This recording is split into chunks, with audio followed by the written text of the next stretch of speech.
Olá, senhoras e senhores, Fábio Sobreira, seu mordomo financeiro, e hoje nós vamos falar das principais notícias que vão ocorrer durante a semana no mercado financeiro. Nós temos aí prévia da inflação do IPCA 15, nós temos resultados, balanço de algumas empresas, dentre elas a Vale, a tão esperada Vale, o resultado da Vale é esperado por todo mundo, já que a Vale é a maior empresa da nossa bolsa, a empresa que mais tem participação, e a gente tem aí também empresas lá nos Estados Unidos divulgando balanço, tem a reunião que vai decidir a taxa de juros lá fora também nos Estados Unidos, está imperdível hoje. E para falar de tudo isso, eu trouxe o meu grande amigo, o Juan da Invest Consultoria. Ó, tá até com a camiseta da Invest também aqui, ó.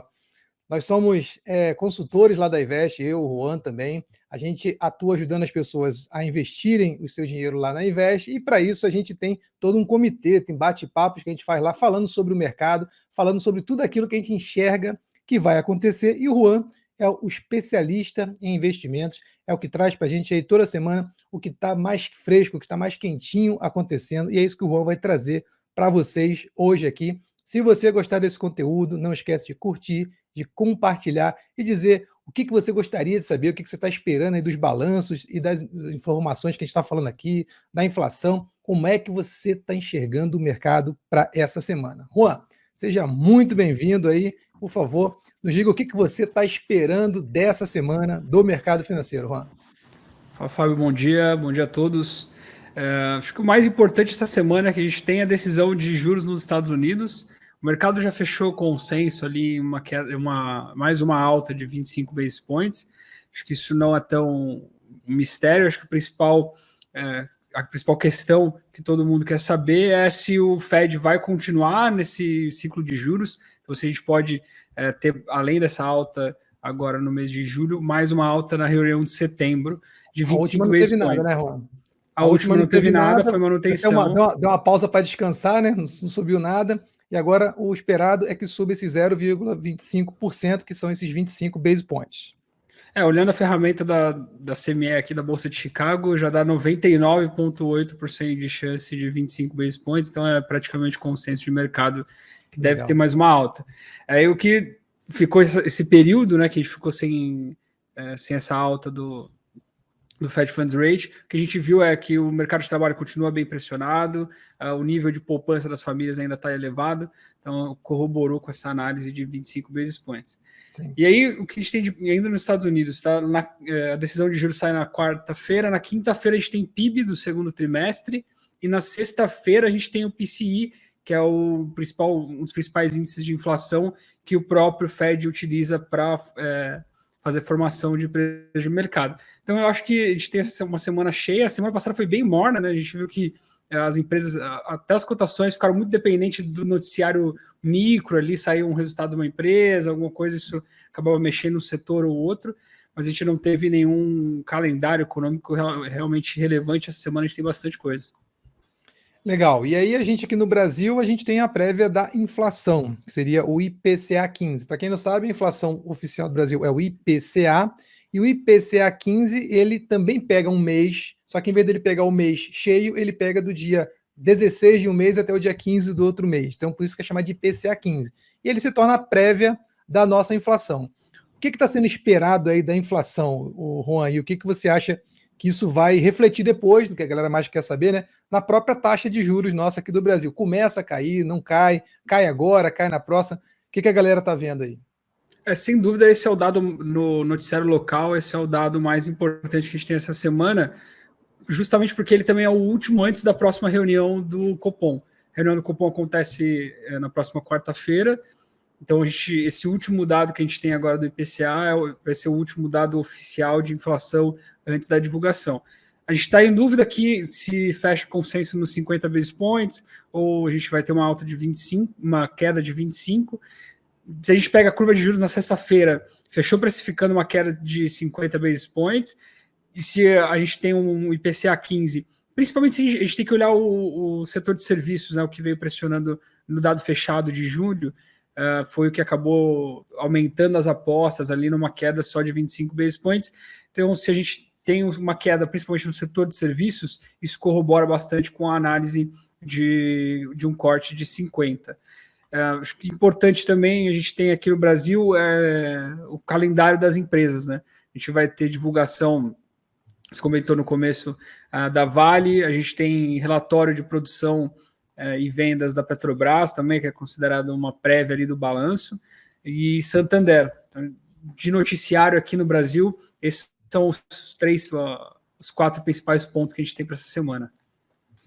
Legal. Hoje a gente não teve, então, um boletim Focus, né, que é tradicionalmente lançado na segunda-feira por causa do jogo do Brasil, do futebol feminino. Então a gente não tem ali ainda a expectativa dos principais agentes econômicos aí para a inflação, para a Selic. Isso também corrobora bastante com aquilo que o Banco Central acaba trazendo para a gente de notícia. 3-0 o jogo, hein?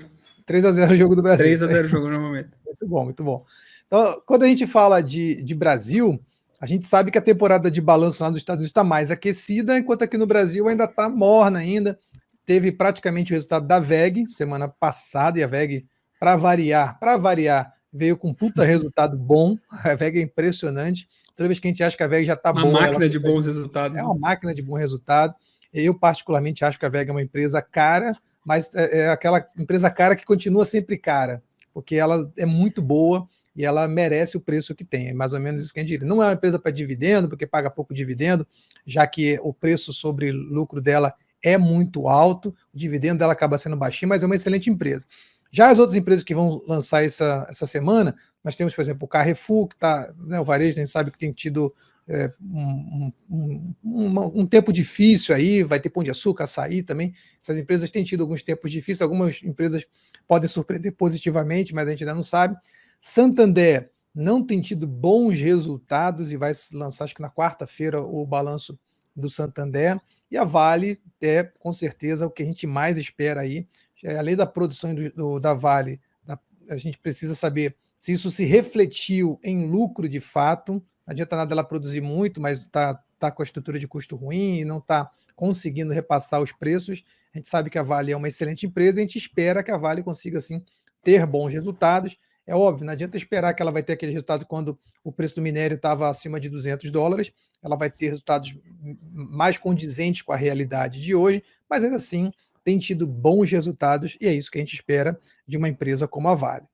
E lá fora, Juan? Lá fora... Desculpa.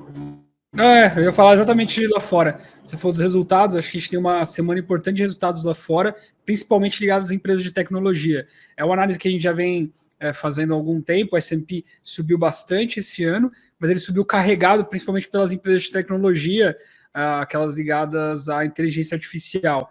Então a gente precisa ver como vai ser essa semana nos Estados Unidos, essa nova rodada de resultados. Se eles vierem fracos, igual vieram na semana passada, e o Federal Reserve ele não sinaliza uma queda de juros tão logo, então provavelmente a gente deve carregar 2023 ainda com um patamar de juros bem alto nos Estados Unidos. Isso deve pressionar bastante as empresas de tecnologia. A gente pode ter uma correção nos preços, a gente já viu um pouco disso na semana passada, só que a gente pode ter um movimento ainda mais acentuado agora essa semana com decisão de juros. Tá?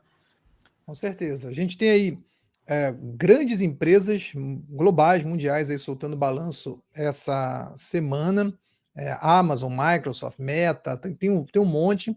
E como o Juan falou, a inteligência artificial virou o foco. Até pouco tempo, a gente tinha ali o metaverso como foco, né?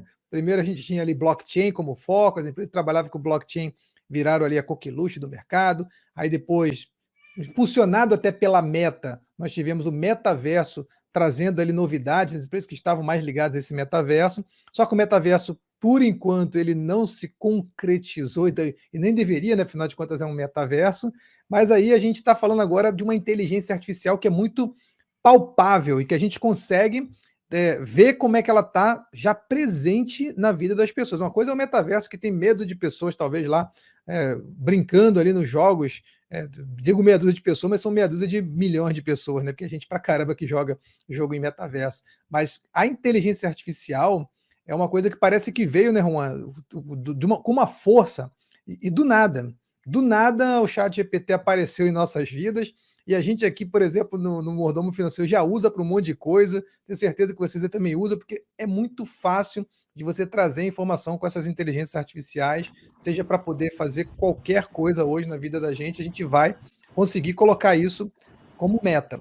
E quem É, está à frente disso é a Microsoft, né, Juan? A Microsoft é a principal, porque o ChatGPT é da Microsoft. é que eu comentar do ponto de vista corporativo, a dúvida agora é se essas empresas elas conseguem reverter essa praticidade, esses acessos em resultado financeiro, então dinheiro no caixa de fato, porque no final do dia é isso que remunera o acionista, e se esses projetos eles vão demorar ainda para tomar maturidade, porque aí você tem que colocar esse custo do carrego de taxa de juros mais altas na conta. Então é basicamente isso que a gente está falando quando a gente fala dessa dinâmica de juros e as empresas de tecnologia, é porque geralmente elas precisam de muito mais financiamento até atingir a maturidade daquele negócio. Então, se as empresas de tecnologia continuam apresentando resultados muito ruins consistentemente, a gente pode, e com a taxa de juros mais alta, pode ser que a gente tenha uma dificuldade no setor como um todo, que a gente vai ver agora nesses resultados, e acho que ao longo desse ano a gente vai ter mais pistas disso, é como essas empresas vão conseguir reverter essa tecnologia que acho que as pessoas estão gostando de usar em resultado financeiro. Legal. Juan, então para fechar, então, a gente, como eu falei, não temos o Boletim em Foco para poder corroborar aqui as nossas ideias, mas a gente está falando aí, vamos fazer um bate-bola aqui quanto taxa de juros, inflação. Eu particularmente acho que o Banco Central pode ainda surpreender e não começar a baixar a taxa de juros na próxima reunião, o que Louco, seria hein? uma surpresa bem assim negativa, né? Começar a não cortar nada, ainda ser um pouco precavido quanto a isso, até para poder não fazer um pouco do que o próprio Banco Central acabou de fazer o americano, né? Dar uma parada para respirar, depois sobe de novo. Ou sobe direto ou não sobe. Esse negócio de começar a cair taxa, depois parar, depois cair de novo, não é visto com tão bons olhos assim pelo mercado. Então talvez ele ainda segure um pouco, ou talvez caia esse 0,25 aí, que é o que a gente tá vendo de talvez a maioria do mercado acredita. Você também está acreditando então no 0,25 hoje, é isso? Então, hoje agora, nesse momento, eu acredito nos 50. Se a inflação 50. amanhã não vier, aliás, já emendando uma opinião ou outra, né? Se o IPCA 15 amanhã não vem com deflação de 0,10, de 0,30, aí a gente pode, principalmente no setor de serviços, aí a gente já pode começar a precificar um 25. Eu acho que corte vai ter de qualquer forma, só não sei se vai ser 25 ou 50. Hoje, nesse momento, válido para as próximas 2 horas, estão fechados os 50 basis points. Show de bola. E para a Selic, então, o que você está prevendo para final do ano aí? Você acha que vai ficar perto de 12? Você está junto com o pessoal aí do Banco Central, do Focus? Como é que você está achando aí? Eu acho que, de novo, vai depender um pouco dos dados de inflação e da atividade econômica, mas como o IBCBR veio fraco na última semana, isso ajudou a gente a corroborar essa visão de que pode ser que o Banco Central atue de forma até mais acentuada. A gente tem que lembrar que a gente não é Estados Unidos, a gente não é Europa, e o nosso Banco Central ele já tem histórico de cortes fortes de 75 basis points, de 100 basis points. Acho que isso pode, principalmente se a gente entra num momento bom agora de dólar mais estável, nesse patamar de 4,80 até 4,90, e a atividade começando a apresentar resultados ruins, a gente pode ter um Banco Central atuando ali em cortes de 50 a 75 basis points. Né? Legal. E para a inflação, então, você está achando que eu também tenho a expectativa de que a inflação vira boa, né? Eu acho que no máximo que a gente vai ter aí é um 0 a 0 aí de inflação, correndo um pouco ali para deflação. É importante olhar os núcleos de inflação e também a parte de serviço, como o Juan falou. Mas você acha então que a inflação deve vir boa amanhã para poder corroborar por enquanto, esse 0,50 que você está acreditando aí? Vem inflação, deflação, provavelmente de 0,10 ali. Se vier 0,10, acho que é um número bem do esperado e corrobora com esse 50. Mas é importante falar do GPM, tá? Que a gente comentou bastante durante a pandemia, que dava aqueles resultados malucos ali de 7 no mês. Agora está com deflação consistente. A projeção para o IGPM de julho é de uma deflação de 1,92. Eu sempre digo que o GPM ele é muito mais próximo da nossa realidade, né, Juan? O GPM, se você parar para pensar, durante a pandemia as coisas dispararam 20, 30%, pelo menos no meu bolso assim foi, e o GPM estava dando 20, 30%, e agora o E GPM está IPCA mais dando uma controlado ali, né? IPCA mais controlado, mais devagar, e agora o GPM está tendo queda brusca. E se você olhar, hoje as coisas de fato estão ficando mais barato. O carro está ficando mais barato, a gasolina está ficando mais barato, a própria comida no supermercado não está subindo mais, ou algumas coisas estão até ficando mais barato. Eu sempre digo que o GPM é muito mais próximo da realidade nossa, do nosso bolso, do que o IPCA, apesar do IPCA ser a inflação do governo. E o IGPM ainda é responsável pela correção de vários aluguéis ali, que A não maioria, teve né? O pessoal contato. até abandonou um pouco durante a pandemia, porque era um troço tão absurdo de 30% ao ano, que o cara falou, pô, não vou botar um reajuste desse, senão o cara corre. Imagina, a sala tudo ficando vaga, o pessoal trabalhando em home office, e a gente com GPM de 20%, 30%, não teria como ajustar. Tem muita gente que abriu até mão do reajuste qualquer do aluguel na época, alguns optaram pelo IPCA, mas agora o GPM está voltando a ser o principal reajustador de preço de aluguel e de outros contratos aí no mercado. Você falou de gasolina, só eu comentar, né? O preço do petróleo agora. Então, tipo, tem o WTI operando em alta, veio em alta durante o final de semana. Então, a gente deve ter mais uma reunião da OPEP com um aperto de produção. Tá? Por isso que o petróleo sobe nesse momento, o 0,87 está negociando ali a $77 o barril. Que ainda é bem baixo, perto dos preços que a gente vinha vendo antigamente, né, ou ultimamente, mas toda vez que acende a luzinha da guerra, seja a guerra China-Taiwan, seja a guerra Ucrânia-Rússia, acende a luzinha da guerra, o petróleo dispara, e aí o dólar pode também disparar, o ouro pode voltar a subir, sempre a gente fica nessa incógnita do que uma guerra pode trazer de ajuste de preço. É isso, essa incógnita sempre vai acontecer. Juan, muito obrigado pela sua participação, obrigado pelos comentários, pela sua análise aí. Espero que vocês tenham uma boa semana. Daqui a pouco a gente se vê de novo aí na nossa reunião. E vamos falando aí, toda segunda-feira eu posso contar com vocês, se você tiver um tempinho, para poder trazer para a gente aí as perspectivas de mercado, tudo aquilo que você está vendo, tudo aquilo que a gente está vendo. Você, como economista, tem essa visão aí do todo do que está acontecendo no mercado, e é bem importante que a gente sempre esteja antenado em tudo que está acontecendo, e é para isso que a gente traz aí o Juan. Juan, muito obrigado. Obrigado, Fábio, obrigado a todos, obrigado pela disposição. Até nosso próximo vídeo aí no seu Mordomo Financeiro, pessoal. Se você gostou, não esquece de curtir, de compartilhar, e fiquem todos com Deus aí. Um abraço, Juan. Até mais, valeu.